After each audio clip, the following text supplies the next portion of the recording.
Assalomu alaykum hurmatli vatandoshlar va odatdagi yangiliklarimizni boshlaymiz. Boshlashdan oldin katta iltimos, meni ko'rayotgan bo'lsangiz, podpiskani bosinglar. Podpiska bizning kanalimizga rivojlanishiga juda ham yordam beradi. Iltimos, shuni bosib qo'yinglar. Musofirdagi yurtdoshlar diqqatiga. Registratsiya, трудовой договор, продление документа, рассрочка va INN hujjatlarini qilish kerak bo'lsa, unda aynan bizning 6 yillik tajribaga ega o'z vatandoshlari uchun eng halol va ishonchli xizmatlar endi aynan siz uchun. Yuqoridagi xizmatlar sizga kerak bo'lsa, hoziroq bizning quyidagi raqamlarimizga qo'ng'iroq qiling. O'zbekistondan Rossiyaga uchish kerak bo'lgan Uzbekistan Airways'ning qator parvozlari jadvaliga o'zgarishlar kiritildi. Assalomu alaykum qadrli mehmon, videodan to'liq xabardor bo'lish uchun videoga like va podpiska tugmalarini bosib qo'ying. Kompaniyaning ma'lum qilishicha, Hechway 96-41-96-38 reyslari quyidagi jadval asosida amalga oshiriladi. Buxorodan jo'nab ketish soat 22:05 da, Sankt-Peterburgga yetib borish ertasi kuni soat 01:15 da, Sankt-Peterburgdan jo'nab ketish soat 02:30 da, Urganchga yetib borish 08:50 da. Shuningdek, Hechway 96, 97, 12, 070 reyslari faqat 1-oktyabr kunlari quyidagi jadval asosida amalga oshiriladi.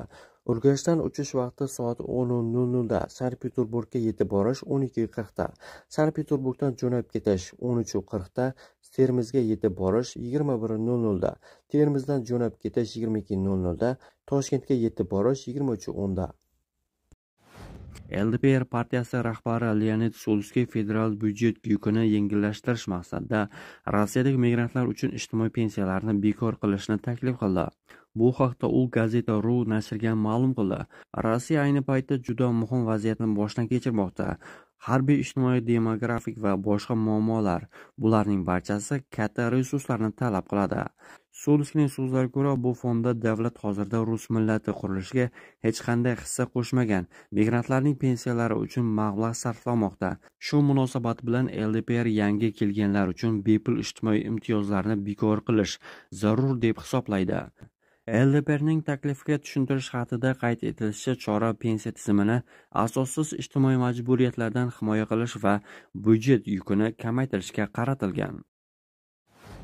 Agar onlayn ravishda migrant servis ilovasidan patentga xizmatlarni oldindan to'lab borsangiz, navbatda ko'p turmaysiz. Yana bir muhim tomoni, Sahroda internet yaxshi ishlamaydi. Shu sababdan onlayn to'lovlarni uyda oldindan qilib qo'ying va undan keyin Sahrovaga boring. Shunda navbatda ko'p turmaysiz. Navbatlardan esa tezda o'tib ketasiz. Patentga topshirish uchun xizmatlar narxi 22.613 rubl, patent uchun to'lov boji 4.200 rubl. Jami patentga topshirish 26.813 rublni sarflaysiz. Bu pulga patentni olishga borganda to'laydigan birinchi oy to'lovi 8.900 rublni ham qo'shing. Albatta, ayrim xizmatlarni onlayn to'layotganda olib tashlashingiz mumkin. Masalan, vaqtinchalik DMSni podpiskasini. Ularni to'lamaganingiz patent olishda qiyinchilik tug'dirmaydi. Госпошлина 1-sentyabrdan kiritildi. Госпошлина 4200 rubl. To'lamaganlar rus tili imtihoniga kiritilmaydi. Imkoni bo'lsa, Госпошлина uchun to'lov qaytimsiz pul olib boring. Tuvada patent narxi 25.000 rubl bo'lishi mumkin. Viloyat gubernatori Dmitriy Milyayevning ma'lum qilishicha, Tuvada 2026-yil 1-yanvardan boshlab migrantlar uchun patent to'lovini 25.000 rublga oshirish rejalashtirilmoqda. Hozirgi to'lov 11.200 rublni tashkil etadi. Bundan tashqari, u yerda patentli migrantlar ishlashi taqiqlangan sohalar ko'paytirilmoqda. Tataristonda migrantlar uchun patent narxi oshadi. 2026-yildan boshlab Tataristonda chet el fuqarolari uchun ishlash uchun ruxsatnoma narxi 8% ga oshib 7.900 rublga yetadi. Chet ellik ishchilar uchun jismoniy shaxslardan olinadigan daromad solig'i bo'yicha qat'iy belgilangan avans to'lovlarning hududiy koeffitsiyenti 2.55 etib belgilandi. Ushbu koeffitsient ruxsatnomaning yakuniy narxini belgilaydi. Natijada joriy yilga nisbatan summa 622.6 rublga oshadi. Tegishli qonun bugun Tatariston Respublikasi Davlat kengashi tomonidan tasdiqlandi. Tatariston Mehnat, bandlik va aholini ijtimoiy muhofaza qilish vaziri Elmira Zaripovaning so'zlariga ko'ra, koeffitsient migrantlarning rejalashtirilgan o'rtacha oylik ish haqining 13% daromad solig'i asosida hisoblab chiqiladi. Uning ta'kidlashicha, byudjet daromadlari ko'paytirilishi va chet el ishchilari uchun ish haqi miqdorini kamaytirishi mumkin. 2023-yilda patent narxi 6800 rublni tashkil etgan edi. O'sha yili oxiriga kelib viloyat byudjetiga migrantlardan 2 milliard rubldan ortiq soliq tushdi. 2024-yilning 8 oy davomida bu miqdor 1,7 milliard rublga yetdi. Yil oxiriga kelib esa rasmiylar bu ko'rsatkich 2,3 milliard rublga yetishini taxmin qilmoqda. Joriy yilning 1-iyun holatiga ko'ra Tataristonda patent bo'yicha ishlayotgan 38 ming xorijiy fuqaro ro'yxatga olingan. Rossiyada ikkita yo'lovchi samolyoti to'qnashib ketdi. 24-sentyabr kuni Rossiya poytaxti Moskva shahridagi Sheremetyevo aeroportida ikki yo'lovchi samolyoti to'qnashib ketdi. Bu haqda Rossiya Federal havo transporti agentligi Rosaviatsiya xabar berdi. Dastlabki ma'lumotlarga ko'ra, Rossiya aviakompaniyasining Sankt-Peterburgga uchadigan Superjet 100 samolyoti parvozga tayyorlanayotganda Hainan Airlines aviakompaniyasining Pekinga qaytayotgan Airbus A330 samolyoti bilan to'qnashgan, deyiladi xabarda. Aniqlik kiritilishicha, hodisa uchish-qo'nish yo'lagi bo'yidagi yo'lda sodir bo'lgan va yo'lovchilarga jarohat yetmagan. Rossiya aviakompaniyasi ma'lumotlariga ko'ra, boshqa samolyotning qanoti Rossiya samolyotining orqa qismiga tegib ketgan va oqibatida samolyotga zarar yetgan. Hainan Airlinesga qarashli Airbus texnik ko'rikdan so'ng parvozlardan chetlashtirilgan. Rossiya aviakompaniyasi yo'lovchilari Sankt-Peterburgga zaxira samolyoti orqali yetkazilgan. Pekin reysining 264 yo'lovchisi esa zaxira samolyot yetib kelguniga qadar mehmonxonaga joylashtirilgan. Rosaviatsiya hodisani o'rganish uchun maxsus komissiyani tuzishni ma'lum qilgan.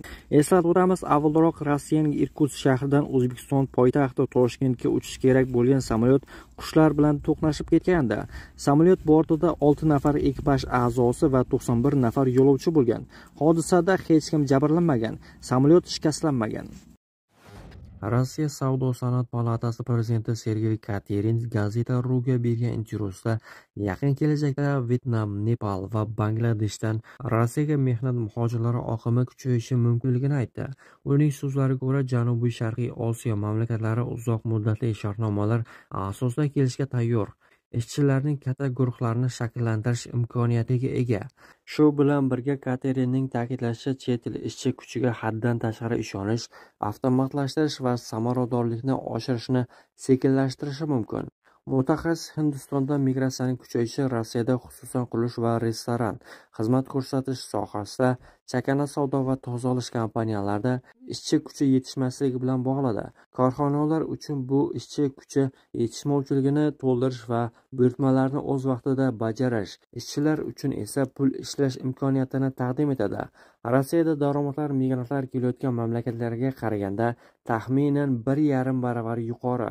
Katerin 2026-yilda Hindistonda migratsiya o'sishini bashorat qilmoqda. Rossiya MDH davlatlaridan O'zbekiston, Tojikiston va Qirg'izistondan kelgan ishchi kuchiga tayanishda davom etadi. Biroq ekspert ta'kidlaganidek, bu mamlakatlarning resurslari cheklangan. Turkiya va Yaqin Sharq ishchi kuchi uchun raqobat qilmoqda. 2025-yilda Rossiyaga hindistonlik mehnat muhojirlari oqimi o'tgan yilga nisbatan qariyb 25% ga o'sdi. Qurilish va xizmat ko'rsatish sohasida hindlarning o'rtacha ish haqi Hindistondan 60% yuqori.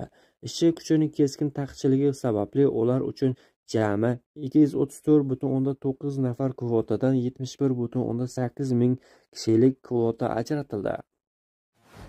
Samolets viloyatidan 137 nafar migrant deportatsiya qilindi. Yil boshidan buyon Samolets viloyatidan migratsiya qonunchiligini buzgani uchun 137 nafar chet el fuqarosi majburan deportatsiya qilingan.